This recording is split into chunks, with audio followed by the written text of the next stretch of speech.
नमस्कार दोस्तों, आर के इलेक्ट्रॉनिक झारखंड चैनल में आपका स्वागत है।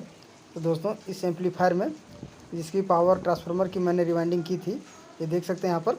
ठीक है, तो मैंने यहाँ पर सेट कर चुका हूँ। तो अभी कनेक्शन करना बाकी है, तो चलिए हम इसे फटाफट कनेक्शन कर लेते हैं। ये दोनों रेक्टिफायर हैं। ठीक है, उसके बाद में कनेक्शन करने के बाद इसका फ्रंट में मेन लाइन का जो सिग्नल होता है वो सब कुछ भी नहीं आ रही है। तो सभी चीज़ें हम आपको बारी बारी से दिखाएंगे। तो ये हमारा प्राइमरी सेक्शन है, जो कि आप दोनों रेड कलर की वायर देख रहे हैं। ये दोस्तों हमारा ट्रांसफार्मर का जो इनपुट वायर है, जो कि ब्लू कलर को मैंने प्राइमरी बनाया हुआ है। और ये हमारा ओवरलोड स्विच का जो कनेक्टर है, ये दोस्तों खुल चुका है और ये बिल्कुल ही लूज है। तो इसे हम अभी ठोक करके थोड़ी सी यहाँ पे कोई भी हम पेचकस वगैरह या फिर प्लास से इसकी जो क्लिप होती है, इसे हम थोड़ी सी टाइट कर लेंगे। और इस एम्पलीफायर के बारे में आपको बताएंगे कि सबसे पहला तो इसमें जो प्रॉब्लम थी, इसमें दोस्तों बॉडी शॉर्ट की प्रॉब्लम थी। कभी कभी होता क्या था कि इसमें कुछ देर चलने के बाद में बॉडी करंट में मतलब बॉडी में करंट आ जाती थी। ठीक है, और करंट आने के साथ इसकी जो मिड बेस की जो प्रॉब्लम है, ये तो अभी तक है ही। और पावर ऑन की इसमें जो आउटपुट लेवल है, कुछ भी यहाँ पे शो नहीं हो रही है। तो सभी चीज़ें हम यहाँ पर आपको बारी बारी से बताएंगे कि कैसे हम इसे ठीक करना है। तो चलिए इसे हम फटाफट से कनेक्शन वगैरह कर लेते हैं। जो कि दोनों पीला कलर की वायर और दोनों काला कलर की वायर आप देख रहे हैं, ये हमारी दोनों डायोड के बीच में जाएगी। और दोनों इधर हमारी जो दो ब्लू कलर की वायर आप देख रहे थे, ये हमारी इनपुट 220 वोल्ट जहाँ से हम मेन कनेक्शन देंगे, इधर हमें कनेक्शन कर लेना है। तो चलिए फटाफट हम कनेक्शन कर लेते हैं और फिर आगे मैं आपको दिखाता हूँ। क्योंकि दोस्तों वीडियो लंबी होती है, इसलिए मैं थोड़ी सी यहाँ पे कट कर दिया हूँ। तो फाइनली दोस्तों आप देख सकते हैं यहाँ पर सभी कनेक्शन मैं कर चुका हूँ। ठीक है, तो इसमें ऑन ऑफ स्विच भी नहीं है एम्पलीफायर में आगे। तो मैं आपको कैमरा नीचे करके भी दिखाऊंगा कि दोनों पीला कलर की वायर मैंने एक रेक्टिफायर में कनेक्शन किया है और ब्लैक दोनों जो है उसको मैंने अलग से एक रेक्टिफायर में कनेक्शन किया है। ठीक है, ये हमारा ऑन ऑफ स्विच है। तो सारा कनेक्शन हम करेंगे। इसकी जो पैनल है, आउटपुट लेवल है, क्यों क्यों नहीं जल रही, सभी चीज़ें मैं आपको दिखाऊँगा बारी बारी से। और ये हमारा इनपुट कनेक्शन है, जो कि 220 वोल्ट हमें देना है। ठीक है, तो सारा कनेक्शन मैं यहाँ पे कर लिया हूँ।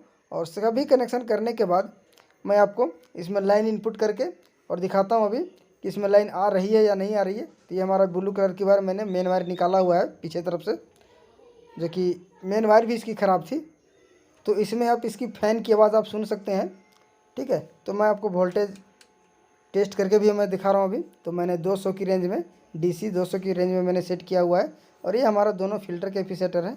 तो यहाँ पर हमें लगभग 40 वोल्ट प्लस मिलना चाहिए, 40 से 45 वोल्ट के आसपास। तो देखते हैं यहाँ पे हमें कितनी वोल्टेज मिल रही है।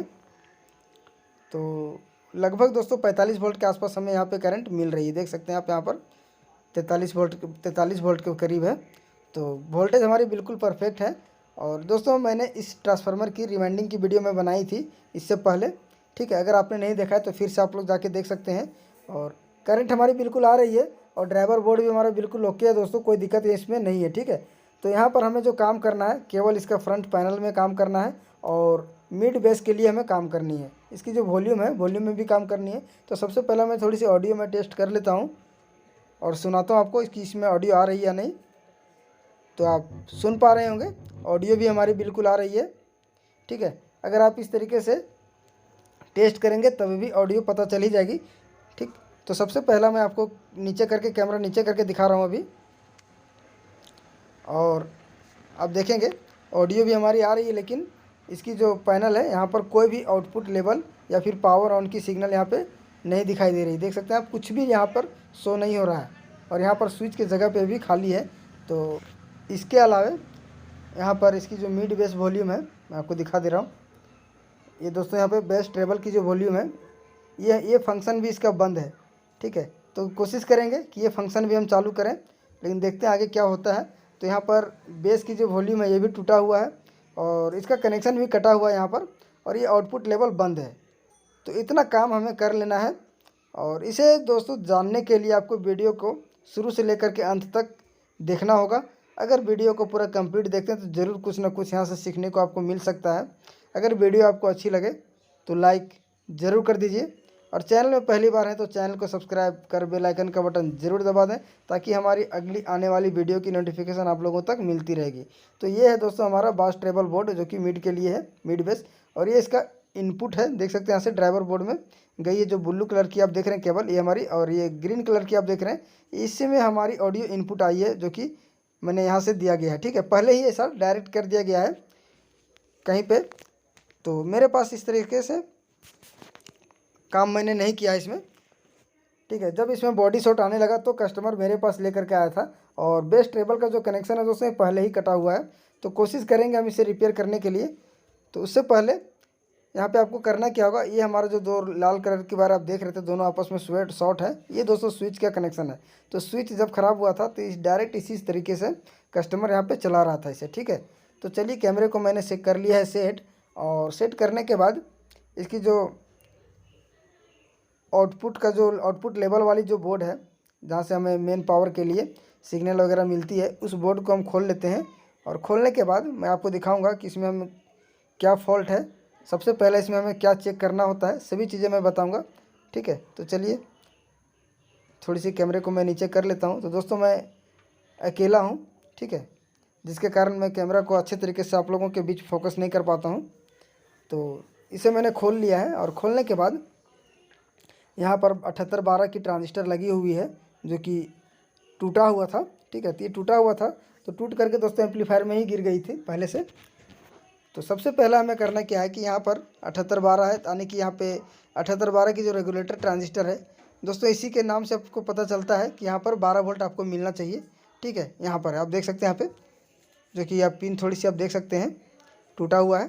तो यहाँ पे हमें सबसे पहला 7812 की जो ट्रांजिस्टर है उसे हमें लगा लेना है, और इसे लगाने के बाद हमें 12 वोल्ट किस जगह पे चेक करना है, और कहाँ से इसमें इन होती है, इसमें सप्लाई किस जगह से दिया गया है वो भी मैं बताऊंगा अभी। तो देख सकते हैं जो टूटा हुआ 7812 की ट्रांजिस्टर है, ये हमारे हाथ में है। मैं आपको नज़दीक करके दिखा देता हूँ, ये बिल्कुल 7812 LA 7812। ठीक है, तो इसके जगह पे मैं आपको दूसरा ट्रांजिस्टर लगा के भी दिखा रहा हूँ, और फिर हमें वोल्टेज वगैरह चेक करने हैं, इसमें कोशिश करेंगे। अभी तो सबसे पहले यहाँ पर 7812 की जो ट्रांजिस्टर है इसे दोस्तों हम फटाफट लगा लेते हैं, और लगाने के बाद फिर इसके आगे की जो प्रोसेस है वो मैं आपको भी बताऊंगा। ठीक है, तो यहाँ पर इसकी जो हीट सिंक है, हीट सिंक से मैंने जो पुरानी वाली ट्रांजिस्टर थी उसे मैंने निकाल लिया है, और ये हमने नया 7812 की जो ट्रांजिस्टर इसे हम टाइट कर लेंगे अभी। और टाइट करने के बाद इसकी जो पीसीबी है, पीसीबी में हम सोल्डिंग वगैरह सब कनेक्शन करके, और फिर मैं आगे आपको दिखाऊंगा अभी। तो वीडियो में जो है सो आप लोग शुरू से लेकर के अंत तक ज़रूर बने रहिएगा। ठीक है, अगर कोई भी चीज़ हो, चाहे वो इलेक्ट्रॉनिक्स हो दोस्तों, चाहे फिर इलेक्ट्रिकल हो, या फिर कोई भी चीज़ हो, अगर आप समय नहीं दोगे तो फिर कोई भी चीज़ की जानकारी लेना काफ़ी कठिन होता है। हम लोग के समय में दोस्तों ये सब कुछ नहीं था। अभी तो बहुत सारे प्लेटफॉर्म अभी हैं आपके नॉलेज के लिए, आप कहीं से भी कुछ भी आप हासिल कर सकते हैं, और बहुत सारी सुविधा भी है। यूट्यूब जैसे प्लेटफॉर्म बहुत सारे, यूट्यूब में खास करके दोस्तों आपको बहुत सारे चैनल मिल जाएंगे। ठीक है, तो यहाँ पर 7812 की जो पिन है जो टूटा हुआ है, और यहीं से सप्लाई जाती है। ठीक है, तो इस पिन को आपको निकाल लेना है, और इसकी जो सप्लाई है दोस्तों, इस जो आप बगल में ट्रांसफार्मर देख रहे हैं छोटा सा, यहीं पर 12012 की ट्रांसफार्मर यहाँ पर लगाई गई है, और यहाँ पर सप्लाई इसी के माध्यम से 7812 में सप्लाई जाती है। ठीक, तो सबसे पहला आपको करना क्या है कि हम 7812 की ट्रांजिस्टर लगाएंगे, और लगाने के बाद फिर हम सप्लाई चेक करेंगे। तो जब तक यहाँ पर सप्लाई आएगी नहीं, एक तो दोस्तों 7812 की ट्रांजिस्टर ख़राब थी, अगर हमारी सप्लाई आ भी रही है तो 7812 की ख़राब होने से, टूटे होने की वजह से पावर ऑन भी नहीं होगी, कुछ भी नहीं होगा, आगे आगे जो फंक्शन है बिल्कुल ऑन ही नहीं होगी। यहाँ पर LM324 का IC लगी हुई है 4 पीस, जो कि आउटपुट लेवल के लिए है। ठीक है, तो उसे वर्क कराने के लिए आपको वोल्टेज की आवश्यकता उसे पड़ती है, अगर वोल्टेज जाएगी नहीं तो फिर वर्क नहीं होगी। तो चलिए हम यहाँ से 7812 की ट्रांजिस्टर फिल कर लेते हैं, और इसे फिल करने के बाद में सप्लाई चेक कर लेना है। उसके बाद इसकी जो आउटपुट लेवल है, ये दोस्तों बहुत एक दो बल्ब यहाँ पर टूटा भी है, मैं आपको दिखाऊंगा कौन सी बल्ब यहाँ पर टूटी है। तो आप इसे चाहे तो आप चेंज कर सकते हैं। ठीक है, बहुत ही इसकी जो LED है बहुत छोटी छोटी है, खास करके आउटपुट लेवल में दोस्तों छोटी ही मिलती है आपको, लेकिन आहूजा कंपनी की अगर रहेगी तो फिर उसमें बड़ी एलईडी लगती है। ठीक है, तो यहाँ पर मैंने फिल कर लिया है। और फिल करने के बाद अब इसके आगे जो है सो एक बार हम फिर लाइन इनपुट करके, और इनपुट करने के बाद इसकी जो वोल्टेज है वो हम देख लेते हैं। तो सभी कनेक्शन में सोल्डिंग करने के बाद में अब दोस्तों अब वोल्टेज आपको टेस्ट कर लेना है। तो चलिए वोल्टेज भी हम यहाँ पर चेक कर लेते हैं। ठीक है, तो ये हमारा मेन तार है जो कि ब्लू कलर की आप देख रहे हैं। चलिए इसमें हम अभी लाइन इनपुट करेंगे। तो यहाँ पर लाइन इन करने के बाद मिनिमम वोल्टेज आपको यहाँ पर 12 वोल्ट मिलना चाहिए। ठीक है, यहाँ हमने लाइन इन कर लिया है मेन सॉकेट में। और मेन सॉकेट में लाइन इन करने के बाद अब इसकी फ़ैन की आवाज़ भी आप यहाँ पर सुन सकते हैं एम्पलीफायर में। तो थोड़ी सी मीटर रखने में दिक्कत हो रही है। मीटर में ऐसा जगह रखूँ जो आपको बिल्कुल दिखना भी चाहिए। ठीक है, चलिए मैं इसी तरीके से रख लेता हूँ। और आप लोगों को दोस्तों थोड़ी सी यहाँ पे ध्यान देना है मीटर में।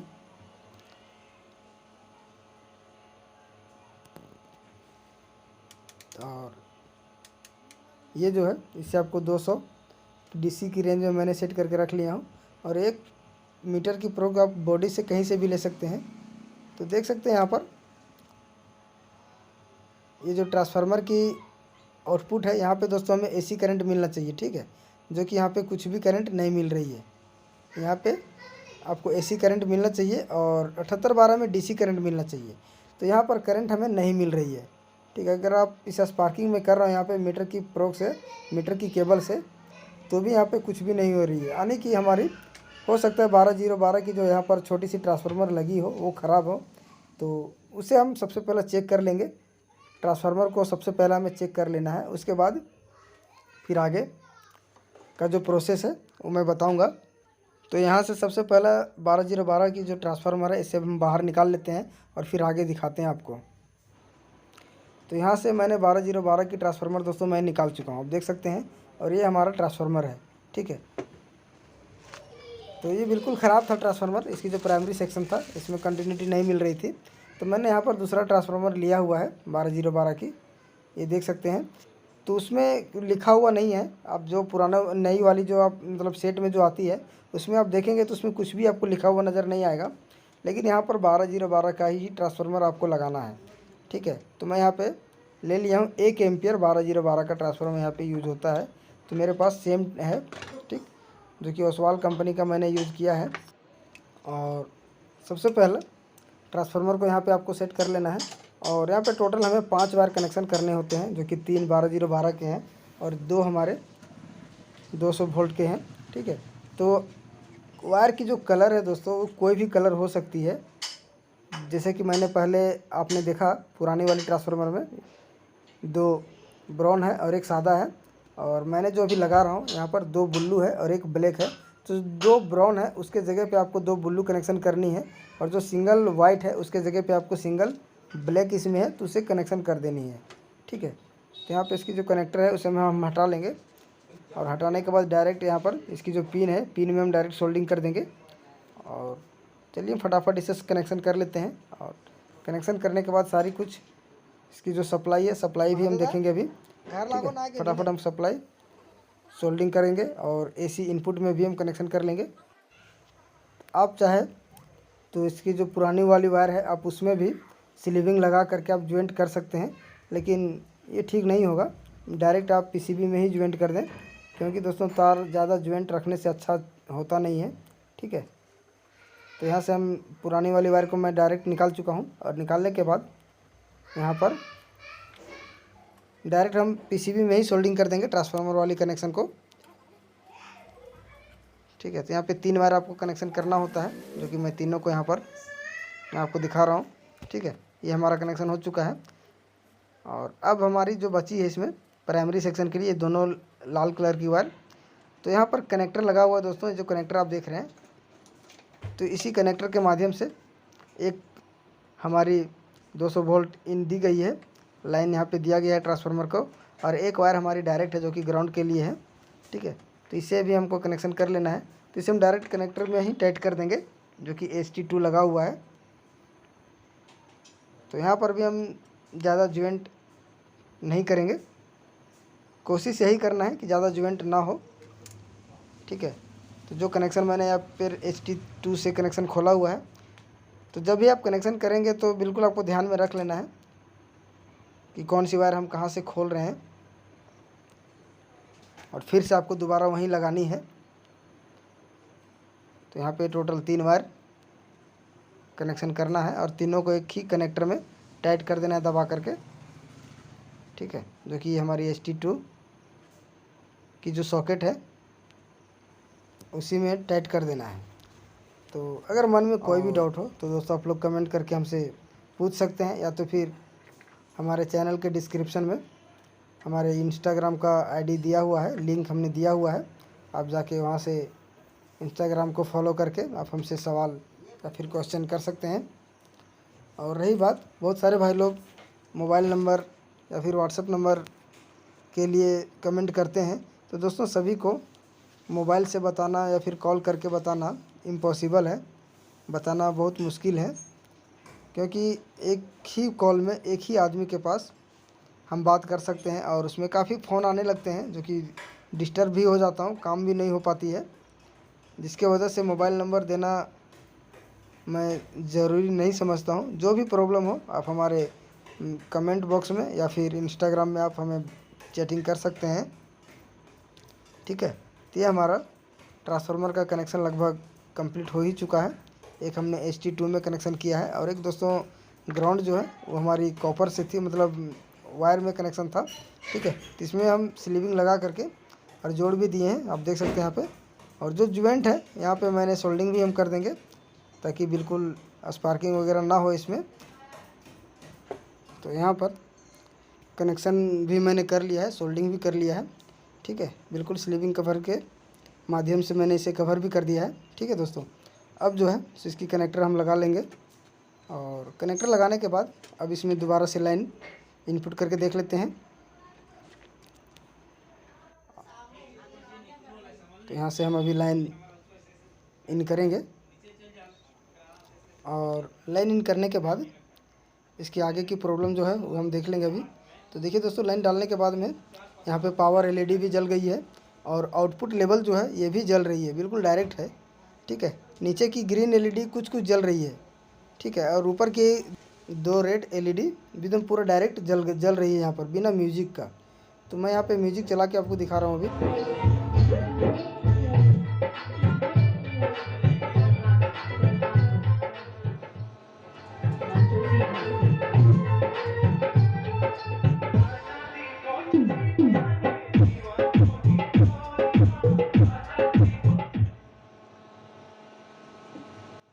तो इसमें जो है दोस्तों आवाज़ भी आ रही थी, ठीक है, ऑडियो हमारी बिल्कुल साफ़ है, लेकिन इसकी जो आउटपुट लेवल है ये काम नहीं कर रही है, बिल्कुल डायरेक्ट की डायरेक्ट है। तो इसे सही करने के लिए यहाँ पर आपको करना क्या होगा कि इसमें से दोस्तों आपको एक प्रीसेट लगी होती है जो कि आउटपुट लेवल को कंट्रोल करने के काम में होता है।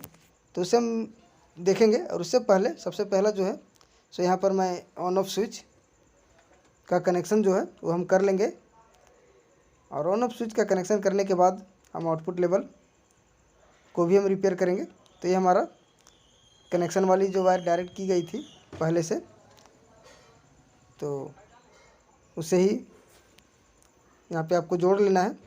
तो PCB के अंदर की तरफ से दोनों लाल कलर की वायर को बाहर निकाल लेंगे, इधर से आपको बाहर कर लेना है। और स्विच में दोस्तों 4 कनेक्शन होते हैं, तो चारों को यानी कि 2-2 करके 2 चैनल में होते हैं, तो दोनों को आपस में शॉर्ट कर लेना है, ताकि दोनों पॉइंट आपका बिल्कुल काम करे और दोनों में लोड आएगी, ऐसा नहीं कि एक में लोड रहेगी, ठीक है। तो जो यहाँ पर एक्स्ट्रा पिन है, एक्स्ट्रा वायर है, इसे हम कट कर लेंगे और सोल्डिंग कर लेंगे। चलिए फटाफट हम स्विच कनेक्शन कर लेते हैं। तो दोस्तों यहाँ पर जो मैं कैमरा लेकर के शूट करता हूँ, ये दोस्तों मैं अकेला शूट कर रहा हूँ यहाँ पे, ठीक है, इसीलिए थोड़ी सी दिक्कत होती है कि मैं डायरेक्ट काम पर फोकस नहीं रख पाता हूँ, और एक हाथ से कैमरा लेकर के काम करना दिक्कत भी होती है, ठीक है। तो नेक्स्ट कोशिश करूँगा कि मैं एक साथ में किसी भी कोई भी लड़के को या फिर कोई भी स्टाफ को कैमरा से शूट कराया जाए, ताकि आप लोगों के लिए ज़्यादा और भी बेहतर वीडियो मैं आप लोगों के लिए ला सकूं। ठीक है, तो यहाँ पर ऑन ऑफ का जो स्विच है ये दोस्तों मैंने कनेक्शन कर लिया है। और अब जो है सो यहाँ पर प्रीसेट इसका जो है, हो सकता है दोस्तों इसकी जो प्रीसेट है ख़राब हो। अधिकतर आउटपुट लेवल ना काम करने की वजह जो होती है ये दोस्तों प्रीसेट होती है। ठीक है, तो थोड़ी सी मैं कैमरे को और थोड़ी सी हाइट में सेट कर लेता हूँ और आपको दिखाऊंगा अभी। तो ये जो प्रीसेट है यहाँ पे, तो यहाँ पे दोस्तों 20K यानी 20K का प्रीसेट लगा हुआ है। तो इसके जगह पे आपको एक नया प्रीसेट हम यहाँ पे यूज करेंगे।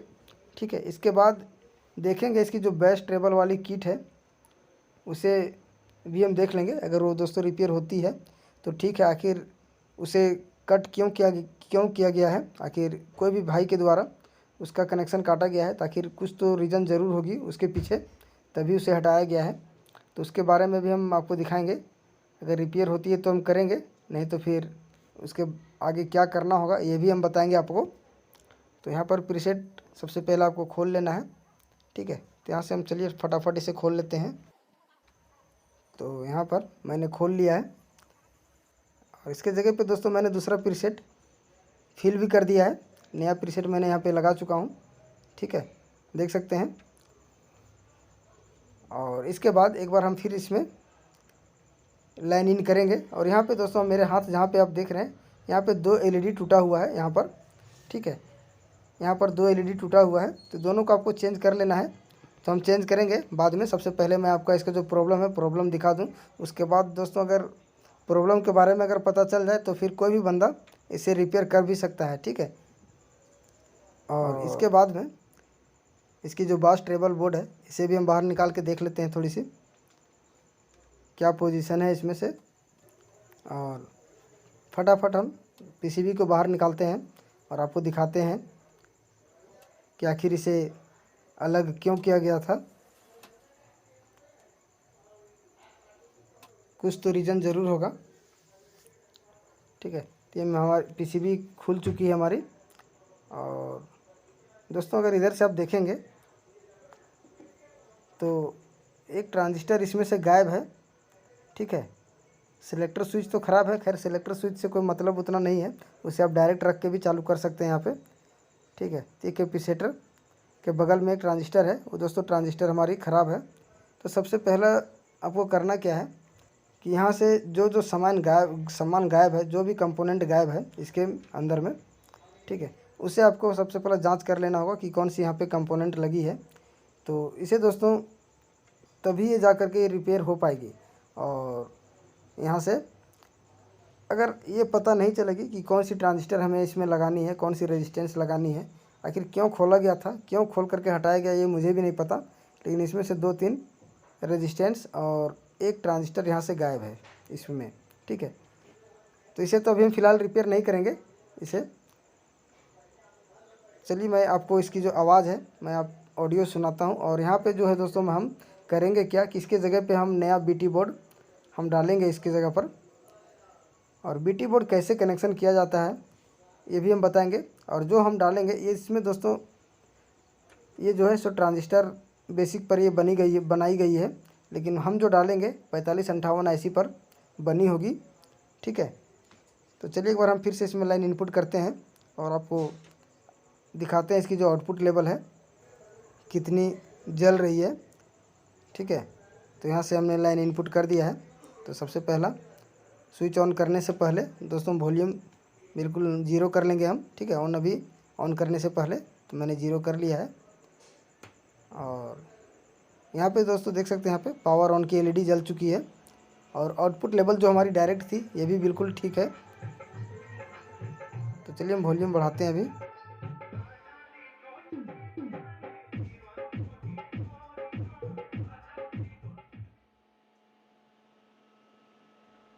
तो यहाँ पर दोस्तों आप देख रहे थे इसकी जो आउटपुट लेवल है ये सब नहीं जल रही थी। ऊपर के रेड LED और बीच की 1-2 ग्रीन LED जल रही थी। इसके बाद की जितने भी LED है दोस्तों ये सब का सब ख़राब होगा। ठीक है, तो जो एलईडी नहीं जल रही है उसे आपको चेंज कर देना है और जो जल रही है उसे छोड़ देना है। तो आउटपुट लेवल की जो समस्या है बिल्कुल ठीक हो चुकी है। तो इसके बाद में दोस्तों जो डीसी पावर की सप्लाई है इधर आपको टाइप बॉल लॉक से टाइट कर देनी है। और ड्राइवर बोर्ड हमारा बिल्कुल कोई भी प्रॉब्लम इसमें नहीं था, केवल इससे एम्पलीफायर को मैंने साफ़ सफाई किया है, ठीक है। और इसकी जो बीटी बोर्ड है मैं आपको दिखाऊंगा। बीटी बोर्ड में दोस्तों इसकी जो ट्रैक है, ट्रैक को भी मैं आपको दिखाऊंगा अभी। तो ट्रैक भी यहाँ से एक दो ट्रैक यहाँ पर जला हुआ है, ठीक है। और इसके जगह पे हम दूसरा बोर्ड हम यूज़ करेंगे। अब इस वाली बोर्ड को हम यूज़ नहीं करेंगे। कभी भी दोस्तों जो हमारे दिमाग में जो कन्फ्यूजन होती है, कन्फ्यूजन हम रखना नहीं चाहते हैं। थोड़ी सी भी अगर कन्फ्यूजन हो तो उसे हम निकाल के हटा देते हैं। जो रिपेयर होने वाला है उसी को मैं रिपेयर करता हूँ। तो सिंपल सा कनेक्शन है इसमें से। एक तरफ से ये हमारी आउटपुट सेक्शन होती है और ये हमारा सप्लाई सेक्शन है, ये आप देख रहे हैं। और इधर से दाएं तरफ से आप देखेंगे तो ये हमारी इनपुट सेक्शन होती है, ठीक है। तो दोस्तों वीडियो आप लोगों को कैसी लगी है ये आज कमेंट में आप लोग ज़रूर बताइए। तो नेक्स्ट वीडियो में दोस्तों इसकी जो बीटी बोर्ड हम कनेक्शन करेंगे इसकी वीडियो लेकर के ज़रूर आएंगे और इसकी सारी कनेक्शन मैं बताऊंगा। और फिर मिलते हैं अगले नेक्स्ट वीडियो में। तब तक के लिए धन्यवाद, थैंक यू।